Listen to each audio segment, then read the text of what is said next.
really dismantle any of it if we don't stick to a intensely radical politics.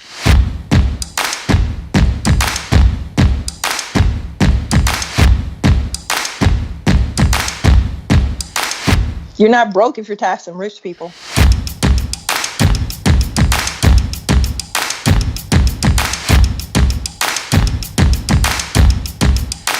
We break production for profit and we replace it by production for need.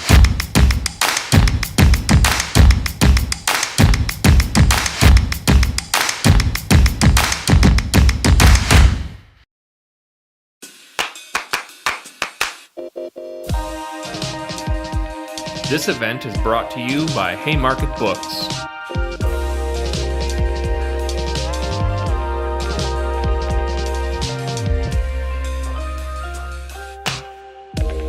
Now more than ever, it is critical to support independent publishers, independent bookstores, and independent voices.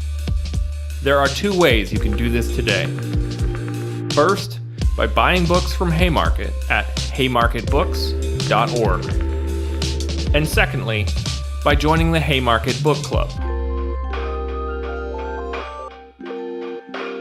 The following event will be recorded and shared afterwards on the Haymarket Books YouTube channel. Please subscribe to the channel, like this video now, and share it with as many people as possible. If you like this event, be sure to catch these upcoming events in Haymarket's live stream series.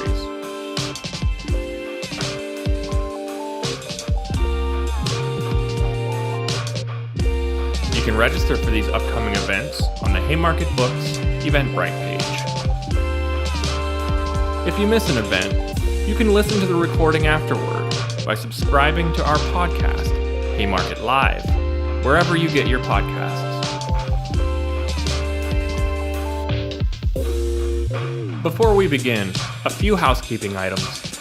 We are moderating the chat, but we cannot guarantee that everyone will observe our community guidelines. People who violate these guidelines will have their comments deleted as quickly as we are able. This event will have live closed captions. Instructions for accessing the captions will be posted in the chat. We should have time for Q&A. So please post your questions in the YouTube chat window, and we'll get to those later in the program. Thanks for joining us today. Our event will begin shortly.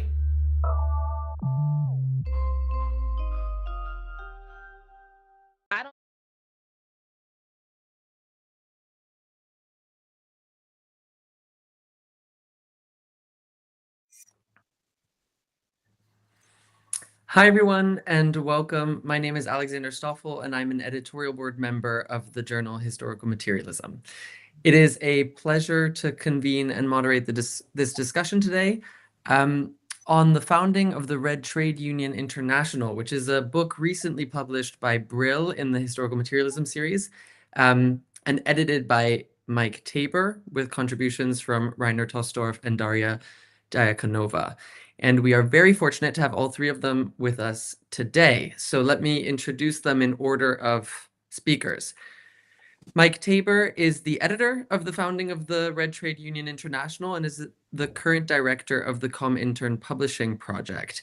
He has edited a number of volumes on the history of the international socialist and communist movement, and his editorial work has made the proceedings of the early Comintern accessible to a new generation of scholars. Reiner Tosstorff teaches at the History Department at Johannes Gutenberg University in Mainz, Germany, and he is author of The Red International of Labor Unions, 1920 to 1937. Reiner has published monographs and articles on Spanish history, as well as on the international workers' movement in the 20th century, and his work really remains the definitive history of the Red International of Labor Unions. And finally, we have Daria Dyakonova, who is a history researcher who teaches at the International University in Geneva, Switzerland. And she is co-editor of the Communist Women's Movement from 1920 to 1922. Daria's PhD thesis was on the Canadian communist youth and its ties with the international communist movement during the interwar period. So the way that this event will work is that each of these three speakers will talk for about 15 minutes. And then afterward, I'll open a conversation among them with a few questions from myself before we turn over to the audience for a Q&A and discussion. Okay, that's all from me. Mike, I'll hand over to you. Thanks, Alex. I'm pleased to be speaking here alongside Reiner and Daria, both of them distinguished historians of the early communist movement who assisted greatly in the publication of this volume. I want to start with the Comintern Publishing Project, which the book we're celebrating here is part of. That project, whose longtime general editor was John Riddell, is a decades-long undertaking to make available the record of the Communist International under Lenin, in its own words. The 11 volumes in the series published thus far show the Comintern in Lenin's time as a living movement, a movement of millions that advanced by fits and starts, making errors and then correcting them, feeling its way forward as it navigated one challenge after another. The last several installments have focused on one particular dimension of the Comintern, its auxiliary organizations. Inasmuch as the early Comintern was a broad mass movement with millions of members and supporters around the world, these auxiliary organizations had its own distinct features, with different histories and characteristics. The subject of the book we're discussing today was one of the most significant of these auxiliaries, certainly the largest, with millions of members in its affiliated unions. The Red International of Labor Unions, also known as the Red Trade Union International or the Profintern, which is a contraction of its name in Russian, had enormous potential at its birth. Despite its strength, however, this powerful movement is perhaps the least appreciated of all the Comintern's auxiliaries. Most historians have dealt with it rather harshly, either dismissing it entirely or belittling its importance. For this reason, the present volume on the 1921 founding Congress of the Red Trade Union International can help redress the imbalance and allow readers to make their own assessments. Together with Reiner Tosstorff's magnificent history, those interested can now see more clearly not just the RILU's weaknesses and contradictions, but also its strengths and the enormous potential it had when it was born. In the pages of this volume, readers will find themselves transported to the world of a century ago, to the massive working-class upsurge that followed the Russian Revolution of 1917 and the post-war revolutionary crisis that rocked the entire world. This crisis was marked by revolutionary struggles for power in Europe, by colonial revolts in Africa and Asia, and by massive strike waves in numerous countries, including in North America. In this context, the Red International of Labor Unions set out to build a revolutionary center of the world's union movement, working hand in hand with the Communist International. Its goal was to transform the unions, to conquer them, turning them into instruments of struggle to overthrow capitalism and to establish workers' rule around the world. In seeking to transform the unions, the Red International's founding Congress took up a number of issues of trade union strategy and tactics that remain key questions for union activists today. The RILU did this in opposition to the bureaucratically run International Federation of Trade Unions, known at the time as the Amsterdam International, which resembled most of the union federations we're familiar with today. I want to mention some of the aspects of the Red International's program so that you can see what I'm talking about. It called for industrial unionism as opposed to craft unionism. The idea was that all workers in a given industry should be united in one big union rather than spread out over numerous smaller ones divided by craft. It called for opposition to class collaborationism with the capitalist owners of industry, opposing things like profit-sharing schemes, labor management conciliation boards, and other such things that it viewed as tools to prevent workers from exercising their power.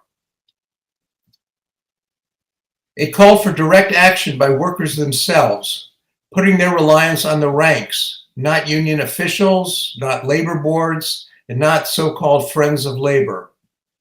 Examples of such direct action that it put forward were strikes, factory occupations, workers' control initiatives, and similar things. And finally, the Red Trade Union International at its founding Congress called for trade union unity. Most historians over the last century have blamed the Red International for splitting the world trade union movement. But in actual fact, it was the Amsterdam Federation that did so, unilaterally expelling workers who supported the new left-wing formation. The Red International, for its part, opposed this split and defended trade union unity, calling for expelled unions to fight for readmission wherever they had been kicked out. All told, the Red International Congress adopted resolutions that laid out a positive program of class struggle unionism that bears study today. These are all issues that will take on increasing importance as the attacks on workers by world capitalism deepen. Another important aspect of the 1921 founding Congress that I want to highlight is the presence of syndicalist forces. This was one of the most significant aspects of the event from a historical standpoint. Syndicalism today is largely a fringe movement, but a century ago it was a key component of the world's labor movement, with millions of supporters and members internationally. In a number of countries, in fact, it was the dominant current in the Union, such as in France, Spain, Italy, much of Latin America. And in other countries, too, it also had important influence with proud histories. I'll just mention the industrial workers of the world in the United States and the shop stewards movement in Britain.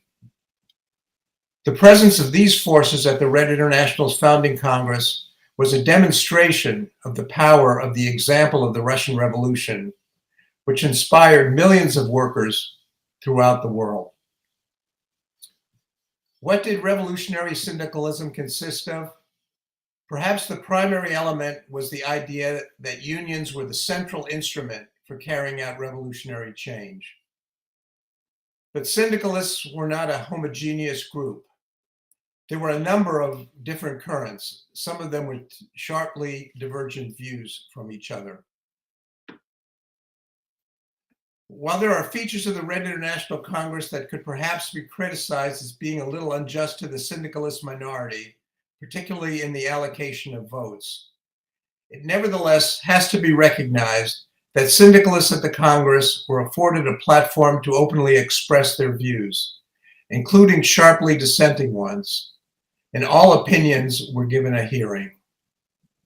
This, in fact, was a feature of the international communist movement as a whole in its early days. Of course, this was prior to the stifling of all oppositional views under Stalin. The syndicalist presence at the Red International Congress led to the main debates that took place there. I'll mention a few of these. Whether to leave the old bureaucratized unions and found new ones based around a revolutionary program, as most syndicalists believed, or alternately to stay within the unions and fight to transform them. Another question was what should be the relationship of trade unions to political struggle? The French syndicalists in particular believed that all politics should be kept out of the unions. Communist unionists answered them that it was impossible to keep politics out of the unions, since every class struggle was simultaneously seen to be a political struggle. A debate also occurred on what should be the relationship between the Red Trade Union International and the Comintern. Some syndicalists considered themselves opponent of the communists and opposed any relationship at all with the Comintern. Other syndicalists were more friendly and advocated different forms of alliance. These debates show the early Communist International and the vast movement it represented at its best, with open debate of differing views, including sharply critical ones. Of course, within a few years, all this changed as the Red Trade Union International became a victim of the Stalinist degeneration in the Soviet Union and the world communist movement. But that's a whole other story. To read about that, I'd recommend Reiner Tosstorff's History, which gives us a graphic description of the various stages of the Red International's degeneration. Today, a century after the events recounted in this book, working people are again facing an offensive against their basic interests and conditions of life, along with the threat of war and growing rightist forces. These are being led at the present time by authoritarian and Bonapartist capitalist politicians such as Donald Trump and similar figures in other countries. The concept of militant international trade union action remains as necessary as it was 100 years ago. The challenges facing working people and their unions on a world scale are, if anything, even more closely interconnected with each other. As the phenomenon of capitalist economic globalization develops, so too is there a need for globalization of the working class struggle. In this context, the example and lessons of the Red Trade Union International of 100 years ago deserve serious study. While from an organizational standpoint, the Red International of Labor Unions cannot be presented as a model for future attempts at international working class action, it does provide important experiences that new generations can learn from. The Red International of Labor Unions, with all its strengths and weaknesses, remains an important part of the legacy of the Communist International under Lenin, whose lessons continue to be of relevance to those fighting for revolutionary social change in the world. One final point. The volume we're discussing today will obviously be useful for scholars and experts, containing valuable documentary material not previously available or accessible. Having the full historical record of the working class movement on hand is indispensable with all its lessons, both positive and negative. But the primary target audience for this book, as well as the entire series of volumes presented by the Comintern Publishing Project, consists of fighters for social change, radicalizing young people, militant workers and trade union activists, those eager to fight against the attacks on workers' rights and conditions, against the kidnapping and deportation of immigrant workers, against the growing power of far-right and fascist-type organizations, against imperialist wars and war moves. And in opposition to all these things, those coming to political struggle today need a vision of what we're for, a society based on human solidarity and social justice. Thank you.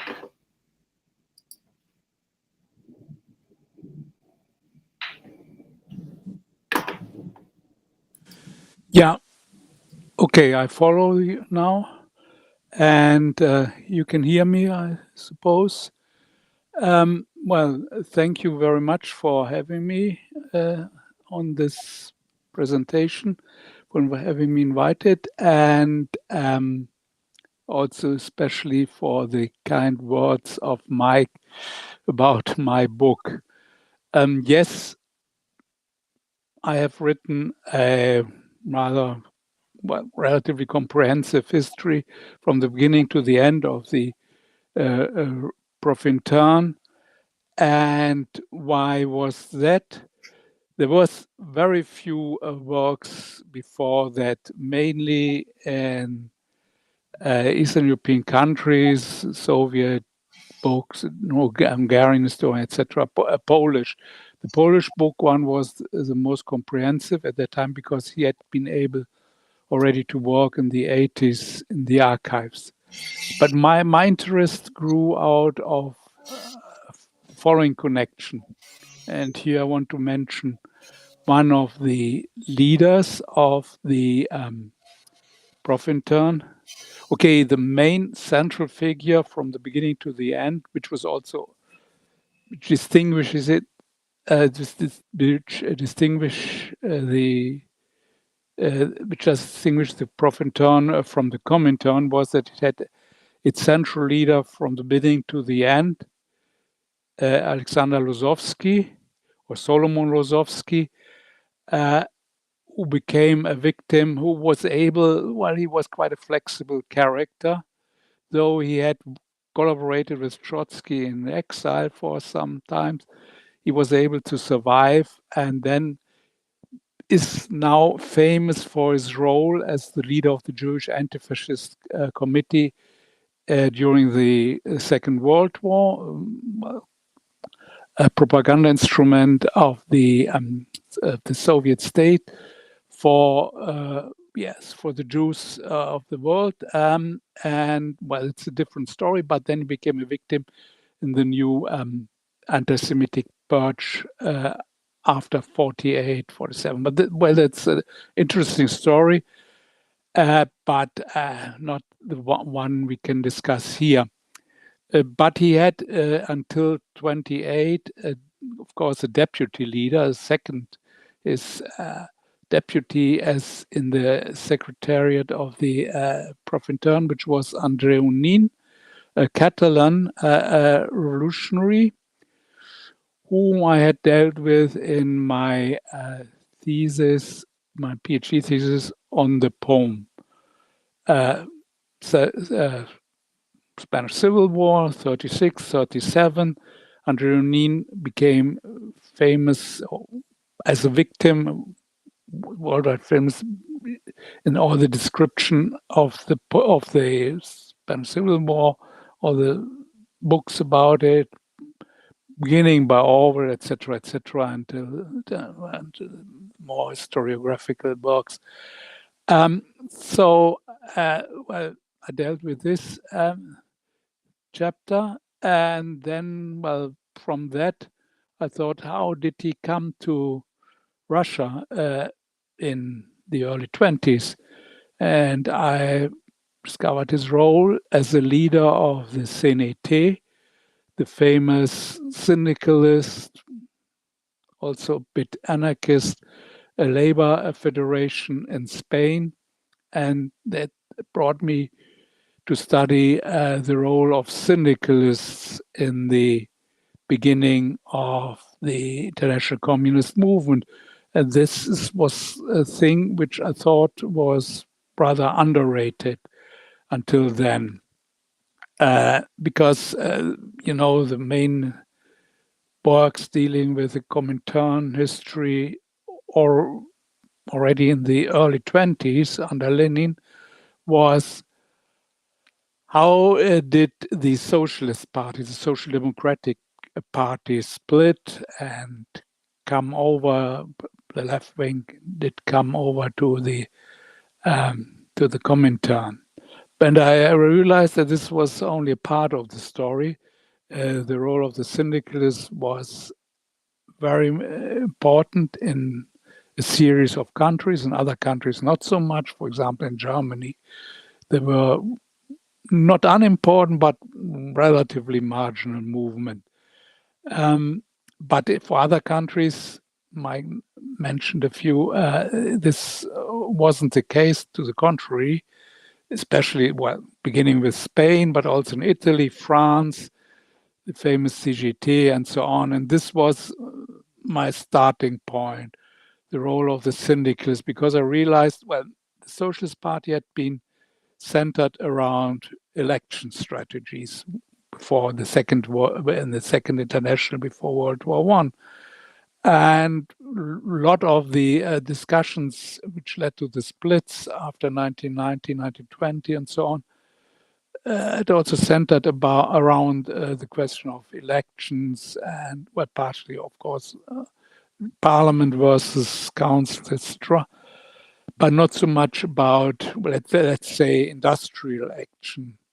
And this was something which the syndicalists brought into the discussions because of their, well, let's say, ideological baggage, to say it very simply.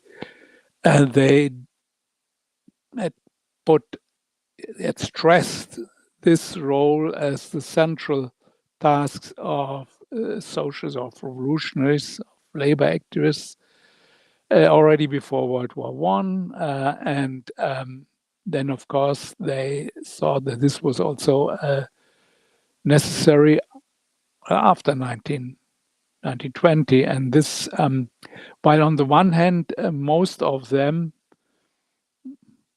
to different degrees, sympathize with the Russian Revolution, they rejected all kind of, let's say, electoral activities and so on. Now, this was, let's say, these were the discussions in 1920 when the Communist International, on the with its Second World Congress, very well documented in the volumes of the Comintern History Project, centered around these questions, and the syndicalists, whom the Bolsheviks had been very interested to bring to them, had invited them, said, no, this is not the real place to come to a common understanding. So on the other hand, there was, you mentioned the Amsterdam International, of course, led by the Social Democratic Party. So they had also had undergone a process of radicalization and so on. So were a mixture of left Amsterdam delegates and the syndicalist delegates in Moscow in 1920. And then the Bolsheviks had not a clearly formulated policy. They had different proposals, or to invite the unionists or revolutionary unions to join the Comintern, or, well, then they realized this was, they rejected it, or it was too complicated.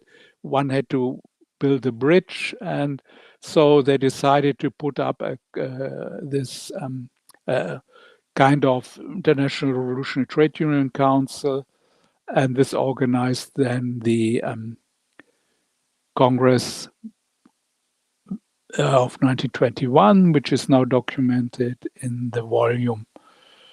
And many of the, let's say, the content of the discussions has already been mentioned by Mike, so I will not repeat this. But that is what brought me to then to also to follow up the story until 1937, when it was dissolved. And I can't repeat this history or even summarize it now in a few sentences. It would be much too long. But then after 21, it begins to, well, let's say, join the history of the Comintern in a certain sense, with all its ups and downs. And then what we would have to see is the different stages of the Comintern's development until it was dissolved in 1943, but practically it was that already in the 30s.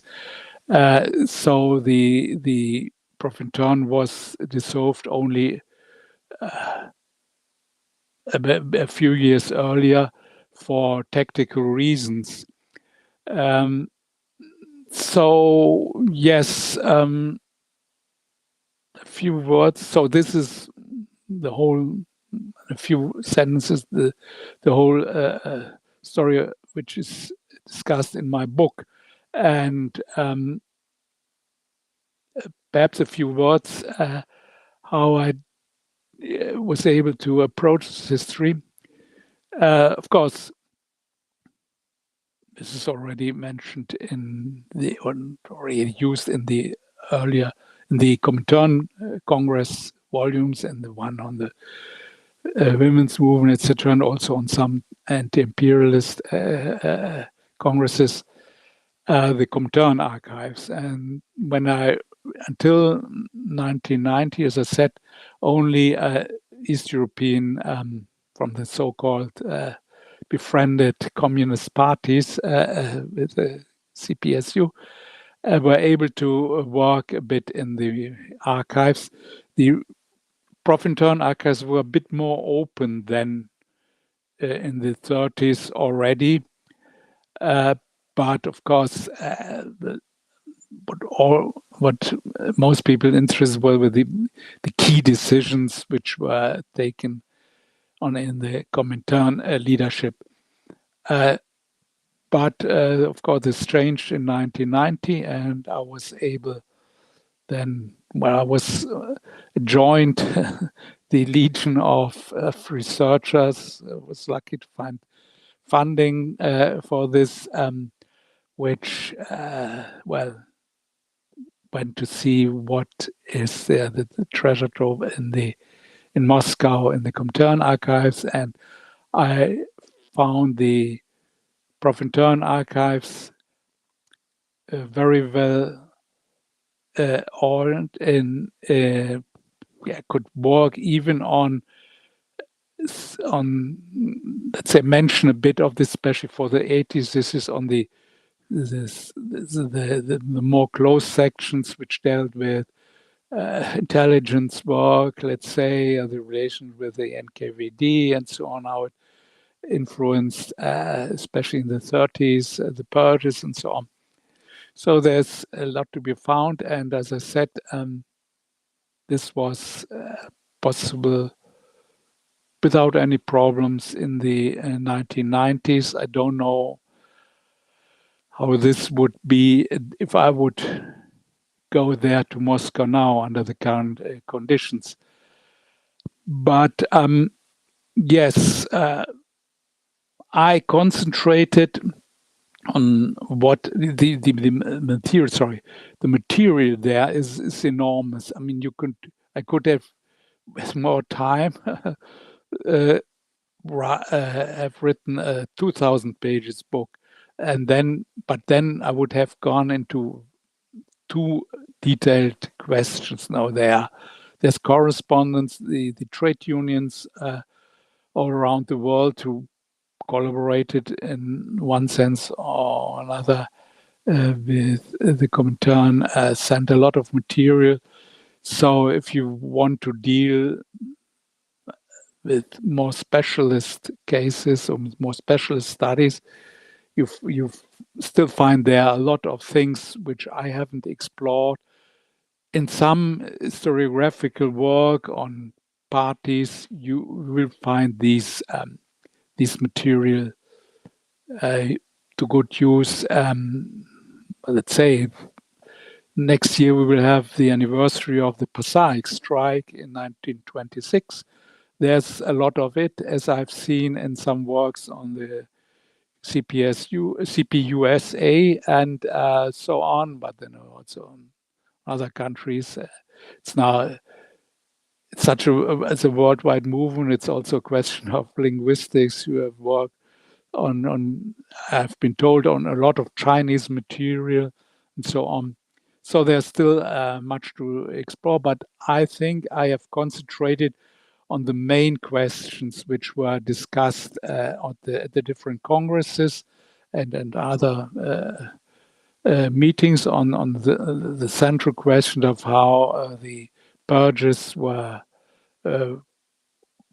brought into the Profintern, the Stalinization process, and so on, and also how it became from the mid-20s on used as a let's say, as a bureaucratic apparatus to maneuver in let's say more Soviet diplomacy than in revolutionary activities. I've dealt, especially beginning with the mid-20s, in the overtures of the Comintern of the Soviet Union towards the Amsterdam International, which was especially important in the mid-30s during the Popular Front era, when, as a result of it, the Profintern was dissolved as an offer towards the Social Democratic leadership of the IFTU, but have also dealt with internal conflicts between the Russian trade unions and the Profintern, and also after 28. If you look at the material after 28, you see an enormous amount of new revolutionary unions. Of course, was the result of the turn of 28, 29 towards social fascism and union splitting and so on. But what is very clear, and they also had a theory that, reformists, the revolutionary unions are the school of communism, so the dominant reformist unions were the school of capitalism and so on, which was too ultra-left, so they even then were had to renounce it after 32, when they realized how this ended in a lot of let's say, unions on paper. So you can accompany the history of the Profintern from 20 on. After these, the fusion was made between a part of the syndicalists and the pro-Bolsheviks forces, the Comintern of the Profintern plus the Comintern, as a kind of a revolutionary family, then accompanied with additional the Youth International and the women's congresses and so on, the Women's Secretariat. So in this sense, it's also, it's a history of its own right in a certain sense, but it's a core part of the history of the communist movement, the national communist movement in general. So much what I would say here very briefly.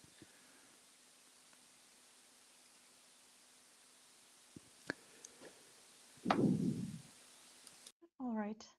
Is it my turn to speak? Can you hear me? Yeah. Okay. Wonderful. Yeah. So thanks a lot for having me on this panel. I'm really happy to discuss Mike's book. I'm really happy to see Reiner on the screen. I used his book as a foundation for an article I wrote for as part of an edited collection. It's an article on communist women within the Profintern. Mike's book was not out yet at the time, but he kindly shared documents from the book with me, so I used this material as well. So I will focus, well, Mike and I are longtime collaborators. You probably know that we co-edited a collection on the communist women's movement. Oh, I guess Mike mentioned that actually earlier. So I will focus on the involvement of communist women in the work of the Profintern, and basically what we can learn about this from Mike's book. So women who actively participated in the Profintern's founding Congress and then in its work throughout its existence were women who belonged to another Comintern's auxiliary organization, the Communist Women's Movement. The Profintern did have women workers from the very beginning, although an actual women's section of the Profintern that would coordinate internationally the work of women members related to women workers' needs and demands would appear a few years after its foundation in 1928. So before 1928, these were mainly women from the Communist Women's Movement who were active in advancing women workers' rights within the Profintern. Okay, so let me now say a few words about how these communist women addressed the question of trade unions and women's role in them.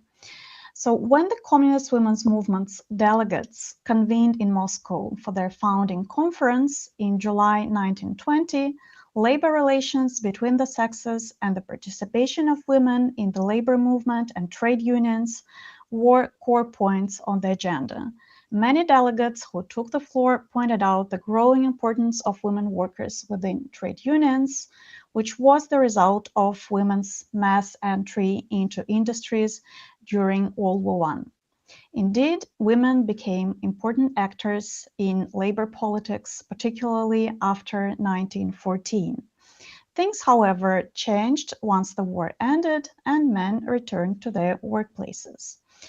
And let me give you a quote by Alfred Rosmer, the French delegate at the 1920 conference, Women's Conference, who would also participate in the Profintern Founding Congress.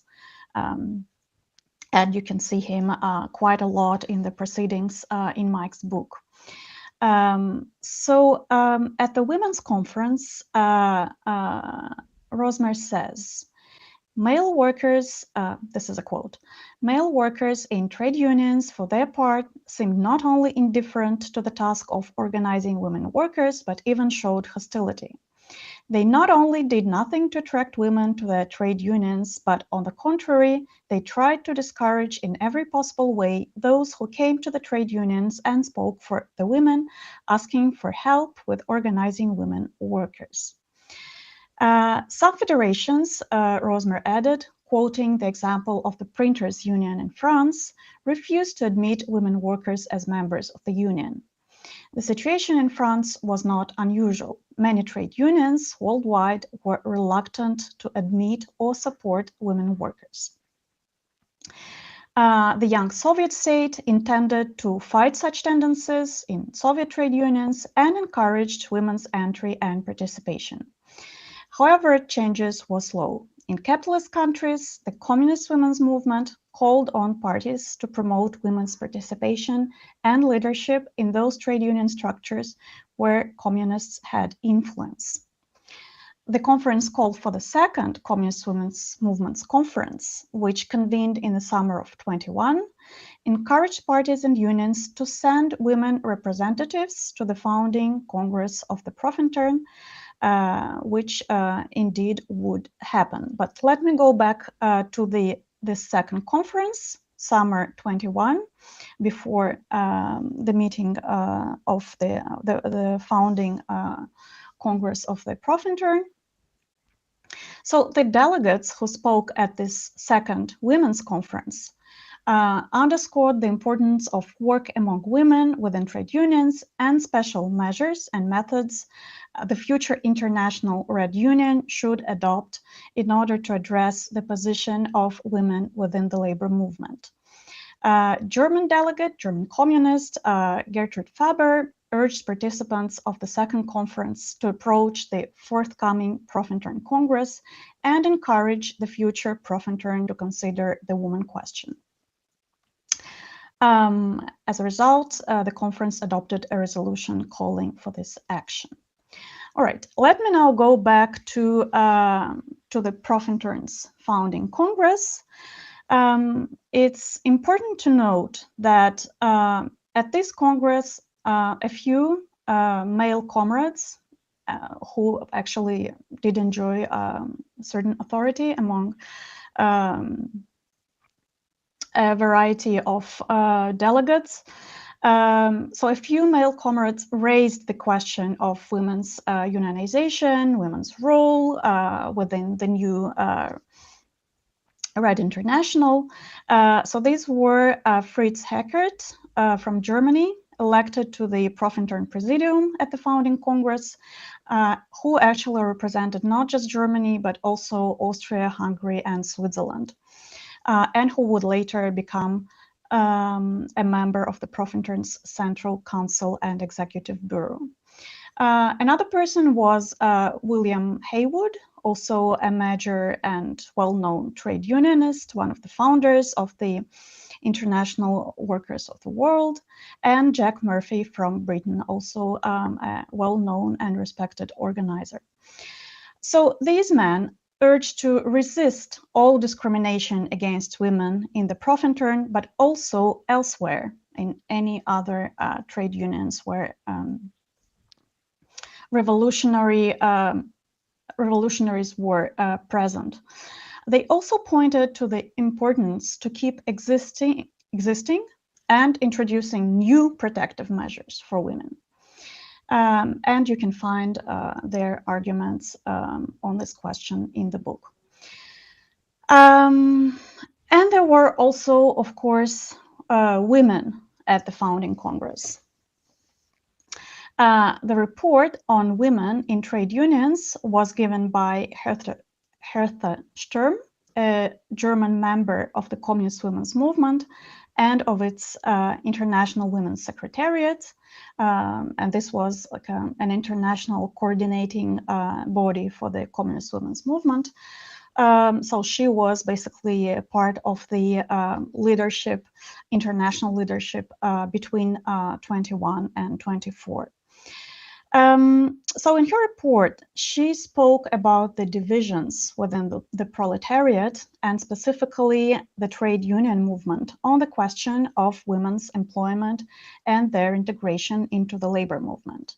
A discussion of the report followed with two prominent communist women involved, Clara Zetkin, who I think does not need to be specially introduced here, but also Rosa Bloch, a Swiss communist who is less known, but who was also a member of the International Women's Secretariat.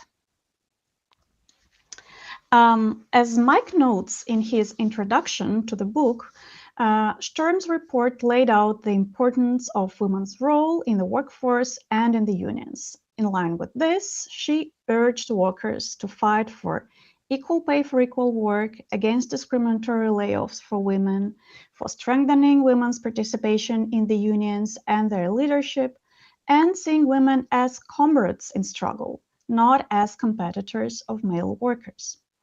Sturm also spoke about the importance of protective measures for women and working mothers, and about the double burden of women who did most care work at home on top of working outside of their homes. In this connection, she argued that it was vital for the Profintern to address the needs of housewives, a demand that was in line with discussions that took place within the Communist Women's Movement and which promoted the transformation of housework and the domestic economy into paid forms of socialized labor.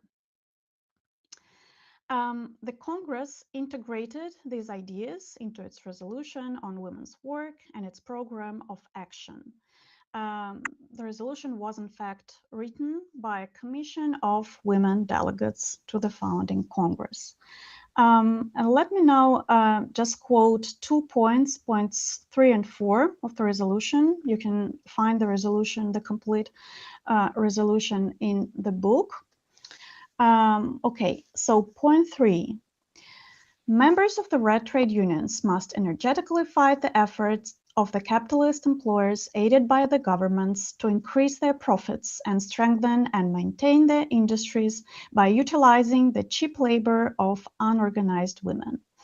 It is therefore their duty, whenever wages are being fixed in wage scale agreements and in the relief of the unemployed, to come out for placing women workers on an equal footing with male workers in the same line of work. They must further exert their untiring efforts to improve the working conditions for women engaged in industry.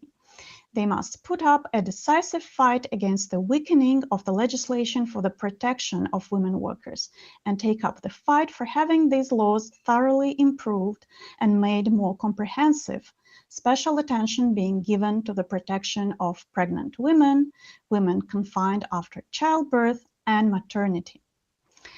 So that was point 3, and let me now read point 4. It's shorter. Members of the trade unions must put up an insistent, energetic fight against all efforts and attempts on the part of the craft unions affiliated with the Amsterdam International, mentioned by Mike, to force women out of industrial employment in favor of men. They should brand and fight all attempts of these organizations working in concert with the employers to win small advantages for male workers at the cost of neglecting the interests of women workers. Rosa Bloch and Clara Zetkin then intervened after this report, pointing to the urgency of acting upon the resolution on women's work. In another resolution dealing with the organization of women in the trade unions, the founding Congress delegates agreed upon making the organization of women in trade unions a prerequisite for the unions to be able to join the Profintern. So one more small quote here. Once again, you can find the complete resolution in the book. Only those unions that have freed themselves from the old prejudices and have taken upon themselves to defend and safeguard the labor of women merit being members of the Red International of Labor Unions. The aim before them is the same, increasing the army of the social revolution by new and tireless fighters recruited from the exploited and oppressed women workers. So to sum it all up, but I think the quotes speak for themselves, the founding Congress laid strong foundations for the strengthening of women's participation in the unions and their leadership. All right, now let me say a few words to conclude about how things actually work or not in practice, and what happens to women's activism within the Profintern after the founding Congress. So at the founding Congress, women were still a tiny minority.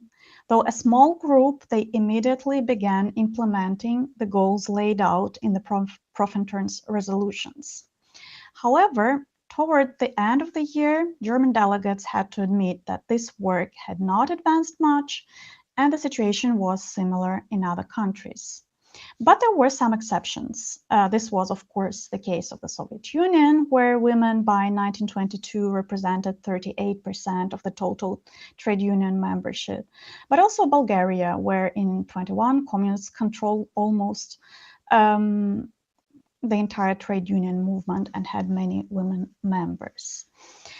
At a meeting in Berlin in January 23, the International Women's Secretariat worked out a plan for the Profintern's activism among women workers. The objective was familiar, involving women in all of the proletariat's political and economic struggle. At the same time, the plan included some very specific, new and ambitious for the time demands. There's a whole list of demands, but I think it's important to mention all of them because they were truly ahead of the time. And basically, communist women within the Profintern came up with something truly radical and revolutionary as far as women's rights and protection are concerned. So they included abolition of a Saturday afternoon work for women, a decrease in the working hours for women agricultural workers, domestic servants, nurses, and other professions not covered by the legislation for industrial workers, the abolition of overtime for women, a reduction of working hours in dangerous and hazardous industries, 14 fully paid days off, health and accident insurance and allowances, measures to ease the burden of housework for housewives, and the establishment of facilities that would transform housework into, including care work, into collective work by employers.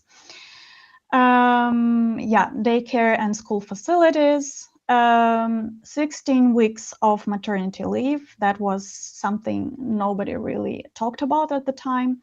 A 6-hour working day for nursing mothers, and breaks to breastfeed at the workplace.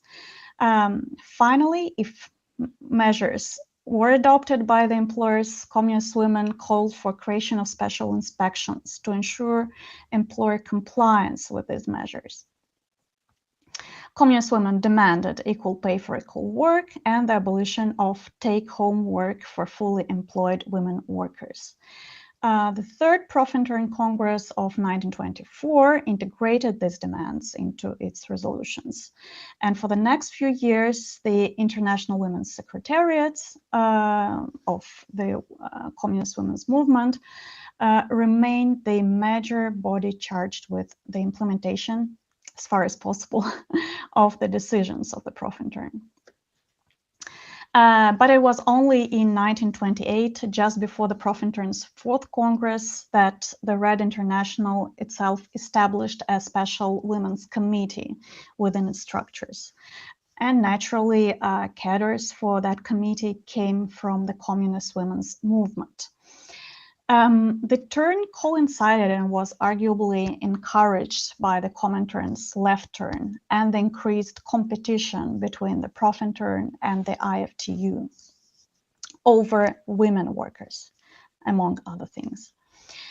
At the beginning, this new permanent body, which was called the International Trade Union Committee of Women Workers of the Profintern, a very long name, had representatives from Britain, the US, China, France, Germany, Czechoslovakia, Mexico, Italy, Poland, Norway, the USSR, Bulgaria, Romania, and Yugoslavia. Over the subsequent years, more national sections joined in. So these women articulated, once they started working as a group, articulated even more radical program, which called for a 7-hour workday, 6 hours in dangerous industries, a 4-hour workday on Saturday, 1 month of paid holiday, prohibitions of women's night work and overtime, 16 weeks of paid maternity leave and employer-supported daycare facilities. What's new here? Equal unemployment benefits for men and women, which was also a contentious issue at the time. A new addition to this list was the demand to install women-only dressing rooms, washrooms, and showers at factories and anywhere else where women worked for wages. The new body coordinated work on the international level, and Profintern national sections were to support women trade unionists at the national level. It was, however, one thing to adopt a policy as part of a resolution at an international congress, but quite another for local leaders and rank-and-file members to put the policy into effect on the ground. Women indeed faced numerous difficulties, such as the lack of support on the part of trade union leadership, discrimination against women's organizations, and ordinary sexism. That said, women in the Profintern were reluctant to ignore such difficulties. On the contrary, they pushed the Profintern leadership to fight against such attitudes within its ranks and effectively promoted their specific agenda. And let me conclude by saying that, well, as Mike and Reiner mentioned, the Profintern was rather short-lived, and so was the International Trade Union Committee of Women Workers of the Profintern. With the Comintern's adoption of the Popular Front policy, already mentioned, the Profintern became an obstacle to trade union unity, and in early 1936, when the Profintern was transformed into a department of the Comintern's Executive Committee, its Women's Committee, alongside youth and agitation sections, were liquidated. And as you have heard, the Red International itself did not last long after this. In late 1937, the Comintern made the decision to dissolve it. Yeah, thanks a lot, and I'm happy to continue the discussion with your questions. Wow, thank you all so much for your presentations and comments. I have prepared a couple of questions for the panel, although I do want to invite our viewers on YouTube to put any questions that you might have in the chat, because we'll have time later on to put them to our speakers. So we have just around 30 minutes left. I had a question for you all. So some people have claimed that the Comintern and its auxiliaries, like the Red Trade Union International, were largely extensions of Soviet government policy. And one question I had was, to what extent, if any, was this true during the period of the founding RILU Congress? That's to any or all of you.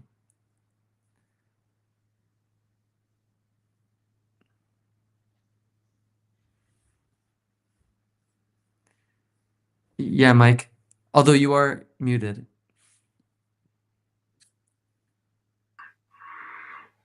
Well, I mean, there's two sides to this question. On one side, Soviet foreign policy, and on the other, the Comintern and its auxiliaries.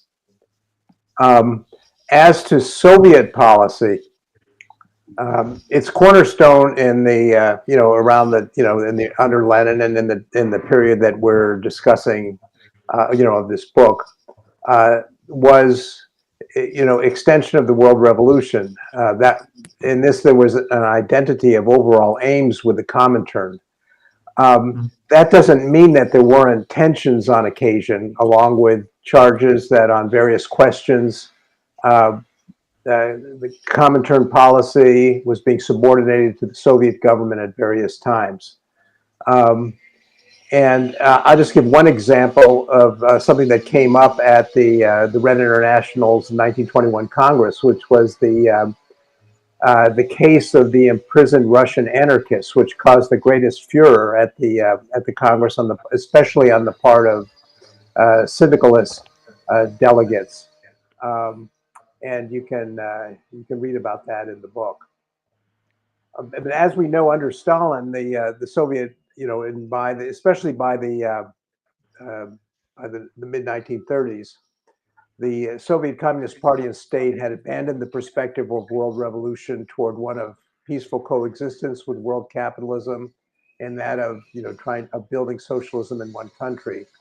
And as part of this, the Comintern became entirely subordinated to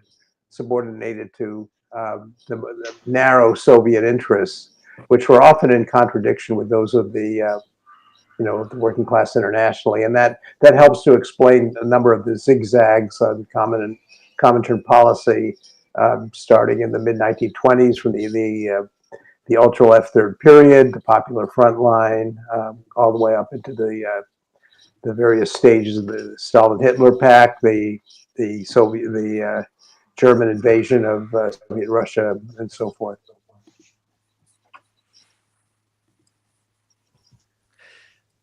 We have one question, or sorry, Daria or Reiner, would you like to add anything? Yeah, I could just add a few words on this. Yeah, just to say that, well, yeah, I think we cannot really conflate Soviet foreign policy or governmental policy, whatever you call it, with Comintern policies, and historians are divided on this question as well. Some historians of the Comintern and of Soviet foreign policy have argued that the Comintern was an auxiliary, and its auxiliary organizations could be seen as extensions and tools of the Soviet policy. But since the 90s and the opening of the Soviet and Comintern archives, scholars in Soviet foreign policy shed new light on USSR-Comintern relationship and challenged the assumption that Moscow was the omnipotent master of the Comintern. Such scholars as Gabriel Gordetsky, Sabine Dulin, Michael Carley, or Valery Shishkin showed that relationship between the Comintern and the Soviet government was far from harmonious. There were a lot of tensions, and Mike also mentioned that. And these tensions basically reflected the conflicts between the Soviet Commissariat for Foreign Affairs and the Soviet government overall, and the Comintern throughout the interwar period. And many of the Comintern documentary collections edited by John Riddell, by Mike, and the one we did together on the Communist Women's Movement point to a lot of autonomy, right, of the national sections and freedom of discussion during the Comintern and its affiliated organizations' international gatherings in the early 20s. And yeah, the example that Mike gave is very good, right, with this kind of open opposition and conflict between Bukharin and Sirol, right?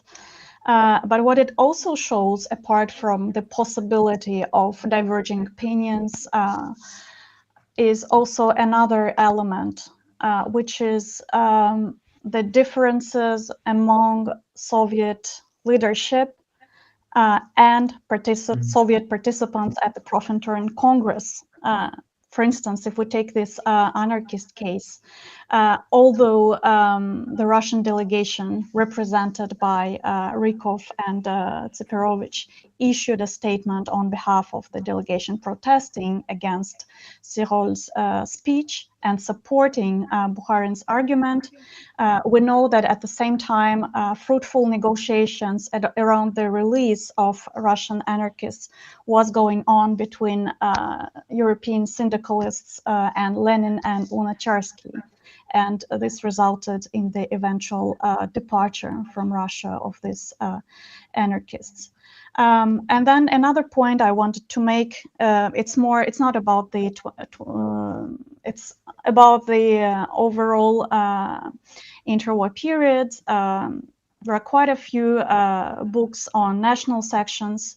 And I have also, I did a thesis, which I'm transforming into a book on Canadian communists, which shows that, yes, the Comintern tried to impose its line on national sections. However, it did not always succeed in that, right? There was a lot of opposition and sometimes successful opposition. And there were also initiatives coming from national sections that influenced the Comintern. Basically, the Popular Front was initially an initiative by Spanish and French national sections and was eventually adopted by the Comintern. Thank you. So we have some questions come in. One question from the chat is, this person says, this is a bit beyond the founding of the Red International, but could someone speak to what, if any, connections, whether formal or ideological or cultural, existed between the Profintern and the Spanish CNT at the time of the revolution there?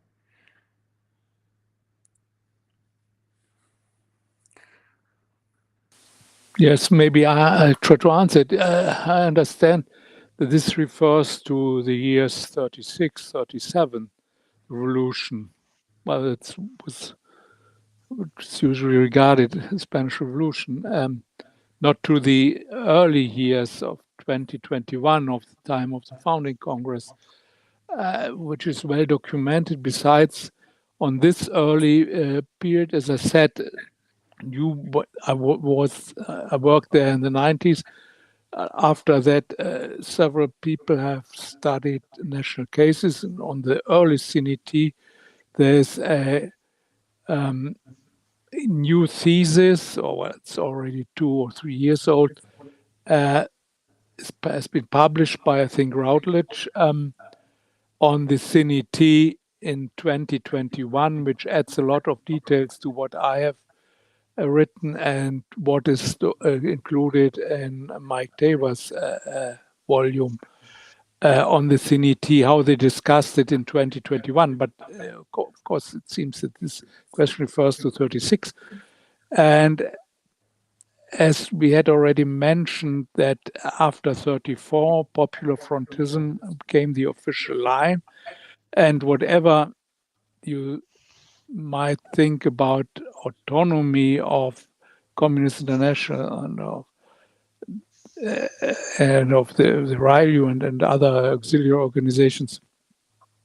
For such a general line, this does not relate. I mean, the turn of towards an alliance after 1934 of the Soviet Union with the Western powers was dominant and also mentioned in the case of the trade unions that the Profintern was dissolved in a series of steps.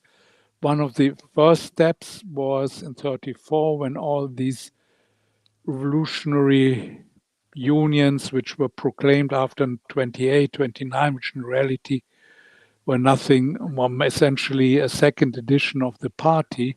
You had the Trade Union Unity League in the United States, and in Spain there was also a revolutionary union founded in 1930 or 1931 by the Communist Party, and these were liquidated from 1934 onwards. I think the entrance, the dissolution of the Communist Union Federation in Spain was at the end of 1935, and they joined the Socialist Trade Union Federation, UGT.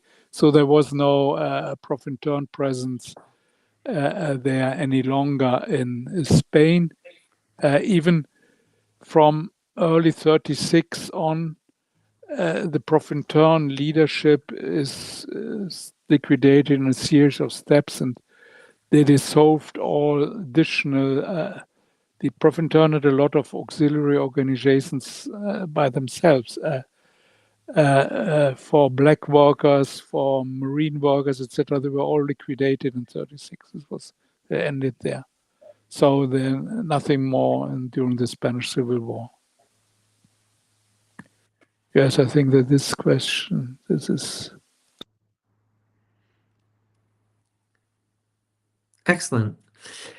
Another question we had in the chat was there any contradiction between Lenin's attitude toward unions in left-wing communism and infantile disorder and the proclamation of a separate international of unions?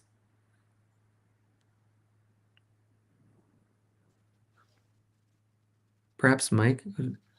Well, I know that this is something there's often a tendency to conflate the founding of the Red International of Labor Unions in 1921 with the line adopted in the late 1920s during the third period. This is the so-called third period of pulling communists out of the main trade unions and building separate red trade unions. But in fact, these were totally different. The Red International at that time did not call for building separate unions apart from the existing ones. It called for being in there and fighting to transform them into instruments of class struggle. They called for the existing unions to disaffiliate from the Amsterdam Federation and to join the Profintern on the other side. That was the Moscow versus Amsterdam, the line. It's important to recognize that the Amsterdam Federation, the Amsterdam International in and of itself, was not a trade union. It was a political body that presented a line for trade unions to follow. So it was what the supporters of the Profintern were calling was for the big unions, unions all over the world, to affiliate with the Profintern rather than Amsterdam. It was not a call for withdrawing from the existing unions and building separate ones. So I don't think there was any contradiction between the position that Lenin had presented in left-wing communism, which was for communists not to withdraw from the unions. And in fact, that was one of the debates at the 1921 Congress, because a number of the syndicalist forces from Germany and other countries called for precisely that, for revolutionaries to get out of the unions and to build separate organizations. Yes, Reiner. Yes, one has to see the quite unique situation. Originally, the Bolsheviks in 1919, well, they had not discussed this very much. I mentioned a few articles then during these first 2 years before the second Congress of the Comintern in the summer of 2020, that as in the first international, unions and parties as well, and even cooperatives, would join together in one international. But the question is, one thing to have a strategic or revolutionary concept, whatever clever it is argued, but then of course it was reality. And as I said, several syndicalists, federations, unions, mass organizations like the CNT from Spain came into the Second World Congress, and they said, this is a Congress of parties. We do not participate in elections, but we are revolutionaries. We want to collaborate with you or join you or whatever, but not in an international of parties. And so this trade union council was set up as a kind of body, as a kind of even a concession to syndicalists. So, but on the other hand, there were countries where it was clear that the established social democratically led labor unions were dominant, like Germany or Britain, the TUC, and so on. But of course, there were revolutionaries inside there, communists there. The German Communist Party at its heyday in 21, 22, controlled about or influenced about a third of the German Labor Federation of the RDGB and so on. So in 21, already at the founding Congress, we have a combination, organizationally quite unique, of independent revolutionary organizations where they existed, because there were also countries where there were already existing out of their own tradition, and the minorities inside the let's say simplified set as reformist mass unions. So this was a combination of let's say two types of organizations. But what differs this from the development after 28 was that from 28 onwards, or 29 to be more precise, was we leave the reformist organizations because they are social fascist helpers or helpers of social fashion and so on, and it's not interested. We are not interested any longer to influence this. But in 21, this was different. The general line was, we stay where we are. In Spain, well, there's a revolutionary mass organization, so we join them. Or, for example, in New York, the very important Amalgamated Clothing Workers Union had been split from the AFL, but was dominant in the garment workers industry. So, of course, communists there stayed there and did not rejoin the AFL. Or on the other hand, in the AFL, where there were in other unions, they did not say, let's split from the AFL. Or, for example, as I had mentioned already, forthcoming next year, the anniversary of the Passaic strike, the line was not to leave the AFL. Well, another thing is how the AFL handled this, but this is another question. So difference between 21 and 29 has to be well regarded. So that's it. Thank you. Daria, did you want to add anything? No? No, Okay. it's okay. Yeah. Okay. Well, we only have just under 10 minutes left.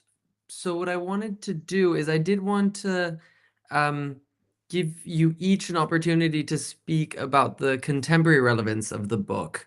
So may I ask simply, what can today's trade unionists and political organizers and activists learn from the RILU's attempt to unite labor across borders? Do you have any reflections?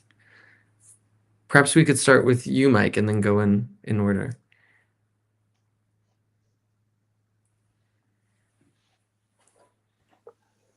Well, I mean, one current example I think that sort of poses this question is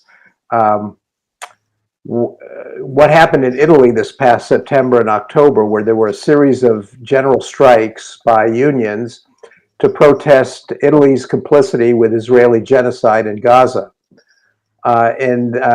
I think many of us around the world were inspired by this act of international solidarity, which showed the potential power of the working class.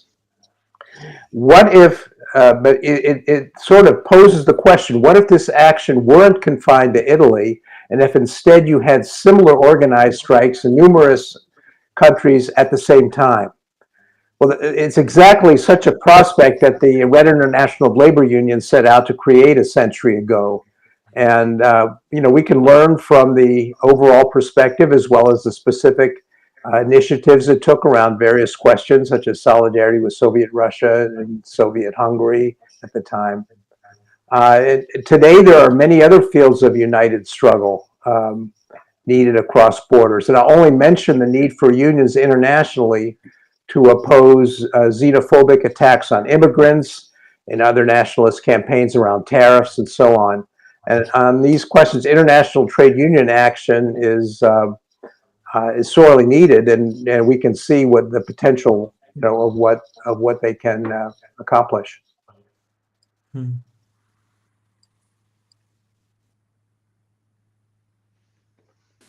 So yes, well, I can add only a few words, or essentially no other idea what I would say.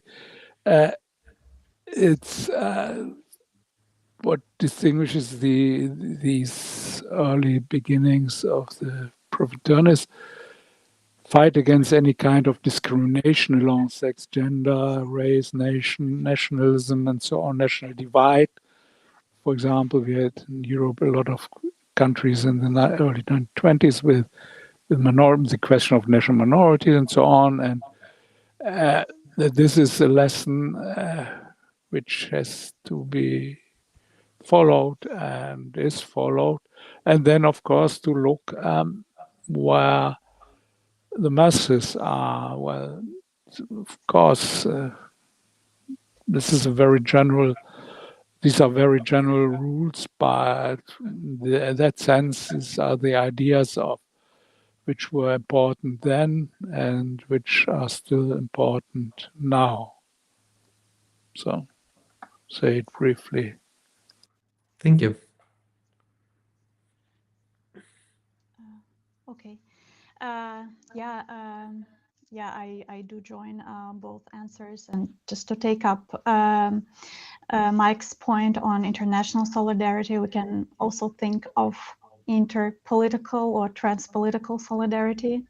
And the Profintern Founding Congress was an example of that, right? Where you had communists and syndicalists working together and being able to come to resolutions and decisions together.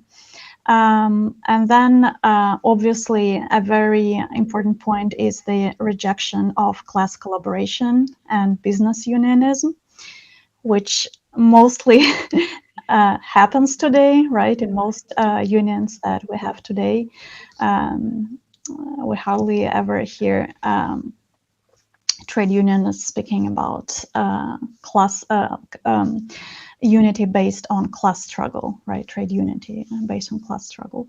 And finally, as far as women are concerned, the Profintern adopted in form of resolutions a truly revolutionary program, as I said earlier, regarding working women's rights and the role they should play in trade union movement. And the subsequent congresses I mentioned demonstrated Profintern's long-term commitment to this very advanced for that time program, despite certain difficulties that I spoke about. The thing is that the demands that communist women within the Profintern fought for over 100 years ago are under attack. Many of them are under attack today. So it's urgent to look once again, look back, right, at that experience, at that agenda, at those demands, and yeah, and learn some lessons from that experience. Okay. Wonderful. Well, with just 1 or 2 minutes to spare, that's actually a really wonderful place to end our discussion. So I want to thank you all, Mike, Reiner, and Daria, for joining us and for your wonderful presentations, and also to sorry. Sorry, maybe I thought I Mike, did you say something? I didn't want to interrupt. No? And also thank everybody who was listening and who sent in their questions. Thank you for a wonderful discussion. I hope you enjoy your afternoons or evenings wherever you are. Goodbye. Thank you. Bye. Thank you. Bye.